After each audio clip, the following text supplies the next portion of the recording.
suis Arthur Ferrero, je suis ophtalmologiste au sein de la clinique de l'Union à Toulouse et je suis le président fondateur de l'association Green Cataract. Nous en ophtalmologie, on a une particularité, c'est qu'on a un gros débit de patients, c'est-à-dire qu'on fait des choses assez répétitives. Pour la chirurgie, on est le plus gros opérateur pour la cataracte, il y a plus d'1 million de chirurgies par an. Donc en fait, en changeant de toutes petites choses dans nos pratiques quotidiennes, ça peut avoir un gros impact vu notre volume d'activité.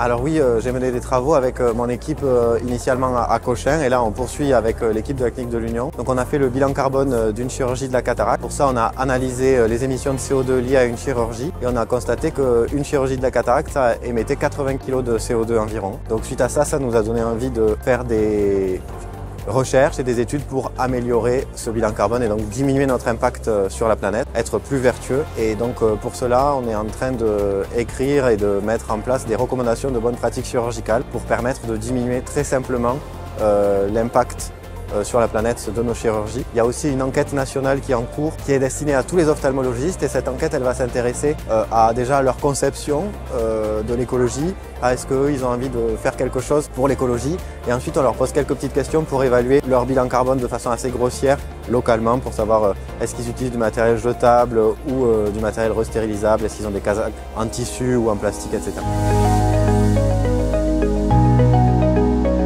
Oui, justement, donc pour des conseils pratiques pour mettre en place tout de suite dans le cabinet et donc améliorer son impact carbone. On a beaucoup travaillé sur ça avec l'association Green Cataract et un des premiers conseils c'était de supprimer toutes les poubelles jaunes, les poubelles d'acerie, puisqu'en fait traiter 1 tonne de d'acerie ça émet 1 tonne de CO2 alors que traiter 1 tonne de déchets ménagers ça émet que 300 kg de CO2. Donc juste en faisant ça on divise par 3 nos émissions liées au traitement des déchets et après mettre en place des filières de tri et de recyclage au cabinet. Ces filières existent déjà dans les réseaux de ville et sont souvent pas utilisées par les structures de soins et en fait c'est très facile à mettre en place. Donc la gestion des déchets c'est une première étape très simple et facile à mettre en place.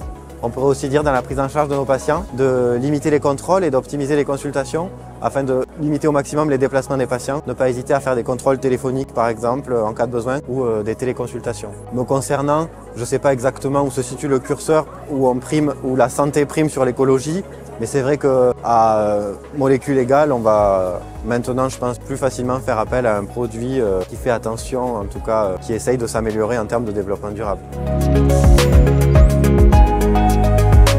Alors j'ai été hyper intéressé quand j'ai appris le lancement de ce programme et c'est surtout qu'en fait c'était des actions qui apparemment existaient déjà au sein du laboratoire et qui ont juste eu besoin d'être un peu mises en lumière. Donc j'étais vraiment très enthousiaste. Après des conseils à donner, je pense que non, c'est surtout travailler ensemble et avec les ophtalmos. Moi pour avoir beaucoup animé quelques ateliers et tout ça, c'est très facile d'avoir l'adhésion des plus jeunes. Ils vont être moteurs je pense avec vous dans le projet.